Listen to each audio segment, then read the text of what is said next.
Shri Gurubhyo Namaha, Standard 7 English, Prose 3 at Table by William Waymark Jacobs, Part 1. This is the picture of the author, and first we learn about the author. William Waymark Jacobs was born on 8 September 1863, Wapping, London, England, was an English author of short stories and novels. During his career, he was best known for his farcical comedies, that is, silly comedies involving dockside and rural excess characters. He occasionally wrote horror stories and today is most famous for The Monkey's Paw, which got published in 1902. He began to work in the Post Office Saving Bank and had his first story published in 1885. His favorite subject was marine life. He died on 1st September 1943. Islington, London, England. Before we move on to the prose, do you believe in ghosts? Do you think they exist? What do they look like? Do you have any experience of seeing them? Is it just a negative energy or is it just an exaggerated tale of one's half-baked experience? Should we believe in those tales blindly? Let's find out in this prose. Centuries ago, before the technology took us over like television, media, and cinema, our ancestors spent their time by playing interesting games and engaged themselves in other activities. And as the sun set, in order to keep the children engaged, they had the habit of narrating an apocryphal story. That is, stories which is probably not true or did not happen at all. Everyone loves to listen to stories, especially of ghosts. They narrate with a lot of exaggerations, sometimes with beast, ghost, etc. Some believe them and some don't. Likewise, sailors always have tales about their voyages around the world, and they are expected to narrate their experience with an interesting and unexpected tales. Some sailors, in order to gain fame or popularity, they fake their stories or narrate them in an interesting manner. Now let's read a story about a veteran sailor who one day decided to go out for a walk in the English countryside, and he narrates about a strange incident that he experienced. The scene of the story starts in a coffee room. A few men start a conversation on ghosts. A sailor happens to get into a conversation. The sailor is actually the narrator. The men had the impression that sailors are much prone to see or have visions, like dreams or imaginations. So the narrator started describing the only unpleasant incident in his life. He started narrating the incident saying that once he happened to go for a self-invited visit to his uncle.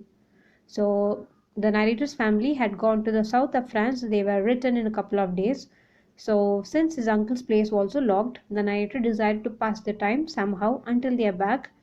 So he booked a room in a decent inn. It's a hotel, and he started exploring the place. He had a good lunch and walked around. By evening, when the night started to draw, he lost his way. He walked so long and shouted round to find someone.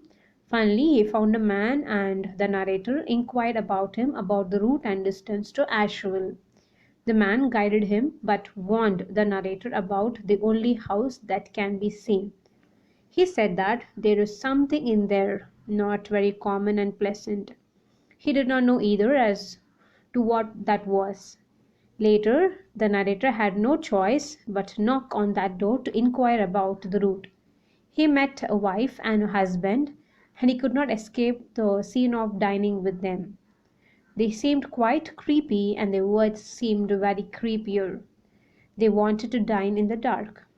So let's find out. The talk in the coffee room was about ghosts.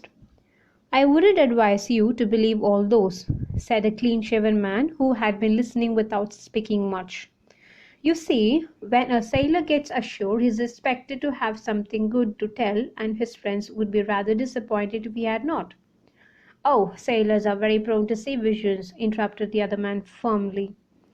"I've been at sea 30 years, and the only unpleasant incident of that kind occurred in a quiet English countryside," said the clean-shaven man. "I was a young man at the time," he began. "I'd just come back from China. My family was away, so I invited myself to stay with an uncle. When I reached the place, I found it closed. So I decided to put up at the Royal George, a very decent inn. So the story started with a talk or conversation in the coffee room where the narrator advised the other men not to believe in those stories about ghosts. The narrator and few other men were there talking about ghosts and about the sailors who return after their voyage and is expected to share some good, sometimes strange stories to his friends, so that his friends are not disappointed. These men had their own differences of opinion to share. One of the men said that the sailors are very prone to see visions, that is, likely to see things in their dreams or imagination. The narrator, the one who's clean shaven man, said that he had 30 years of experience at sea, and the only unpleasant incident occurred to him that when he was at English countryside. And thus he started narrating his experience to his other companions. When he was a young man and just returned from China, as the narrator's family was away, and he self invited to stay with his uncle. But when he reached the uncle's place, he found it to be closed. So he decided to put up at the Royal George, a very decent inn. The next morning, after a late breakfast, I set off for a brisk day's walk. The day was bright and frosty. I lunched luxuriously on bread and cheese in a small inn and decided to go a little further before turning back. When I found I had gone far enough, I turned up at a lane in right angles to the road I was passing to find my way back by another route. But this had several turnings of its own. I was soon caught up in a fog and wandered about miserably, occasionally shouting on the chance of being heard by some passing shepherd. Luckily, I heard footsteps approaching me. A sturdy looking countryman, hearing me shouting, walked back with me for nearly a mile and gave me instructions how to reach the closest village, some 3 miles distant. So the next morning, after his late breakfast, the narrator set off for a brisk walk. The day was bright and frosty, and as he was walking, he found that he had walked far and turned up to a lane, the road he was actually passing by, to find his way back to the inn through another route. The road had a lot of turnings, and the narrator soon engulfed in a fog and wandered about miserably. Unhappily, he also called out or shouted for help in order to get the attention of any shepherd or passerby who might hear him and help him. After a while, he was so lucky he heard footsteps that approached him, and that was actually a sturdy looking countryman who heard the narrator's cries and came for his help. He walked along with the narrator for nearly a mile, that's like nearly 1.5 kilometers, and also instructed the narrator how to reach the closest village, which was some 3 miles distance. 3 miles sounded like 10, and a little way off from the road I pointed to a dimly lit window, but my companion shrugged and looked round him uneasily. "It's no good there," he said hastily. "Why not?" I asked. "There is something there, sir," he replied. "Some say it's a poor mad thing, others say it's a kind of an animal, but whatever it is, it ain't good to see." "Well, then," I said, "good night." I followed the road that the man had indicated until it again split into three. I was now cold and tired, so walked slowly back toward the house until I came to a small gate. So as the narrator was too tired of walking further, 3 miles sounded like 10 miles for the weary narrator. After a while, the narrator pointed out to a house with a dimly lit window to his companion. He shrugged his shoulders and looked around him uneasily. This showed that the man was scared of something. He told the narrator that that place was not a good idea to rest because people believe that there is something strange happening there.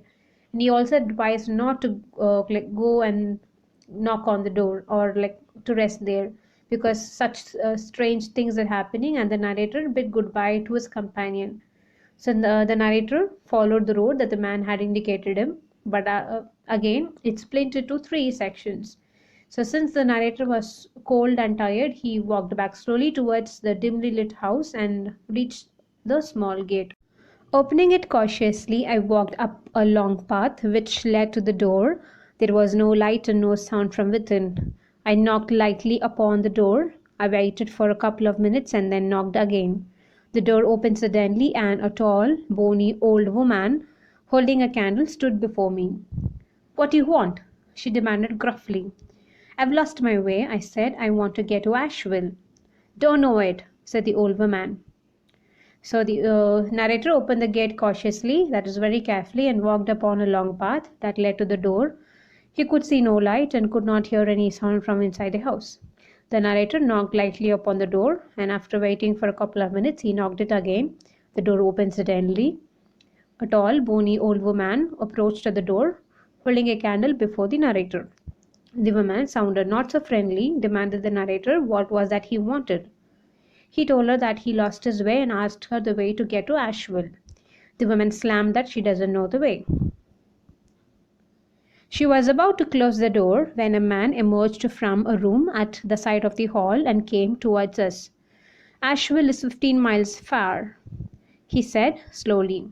"If you will direct me to the nearest village, I shall be grateful," I remarked. "The nearest place is 3 miles off," he said. "If you will give me the pleasure of your good company, I will make you as comfortable as I can." I hesitated. They were certainly a queer-looking couple, and the gloomy hall, with the shadows thrown by the candle, looked hardly more pleasant than the darkness outside. "You're very kind," I murmured. "But—" "Come in," he said quickly. "Shut the door, Anne." So when he was about to close the door, a man who emerged from a room approached at the door towards the narrator. He helped the narrator by saying that Asheville was just 15 miles far. Since the narrator was very tired and asked him to direct to the nearest village, the man replied that the nearest village was 3 miles off, and he also invited the narrator inside. The narrator hesitated a while, but by looking at the queer-looking couple, but the gloomy hall, which looked more pleasant than the darkness and cold outside, he decided to join them. As soon as the narrator stepped inside, the man asked the old lady Anne to shut the door, which sounded strange to the narrator, but he remained calm and composed. Almost before I knew it, I was standing inside. I followed my host into the room, and taking the chair, warmed my frozen fingers at the fire. "Dinner will soon be ready," said the old man. I bowed and left the room. A minute after, I heard his and old woman's voices, and I fancied the third. Before I had finished my inspection of the room, he returned and announced, "There will be 3 of us at dinner. We two and my son. I suppose you don't mind dining in the dark?" he said abruptly. "Not at all," I replied, hiding my surprise. "But really, I'm afraid I am intruding if you allow me." He waved his huge hand. "It's seldom we have company. My son's eyes are bad, and he can't stand the light. Ha, here is Anne." So as the narrator got inside the house, he was led into the room by the man and was asked to take a chair and to warm his cold fingers at the fire, which made the narrator so comfortable. The man also said that the dinner will be ready soon and left the room. The narrator heard the old woman, and also the third voice talking. The narrator got curious about the third voice that he heard and wondered who that might be. As the narrator was looking around the room, the man returned and announced that the 3 of them will be having dinner together, and they are the narrator, the man, and the man's son.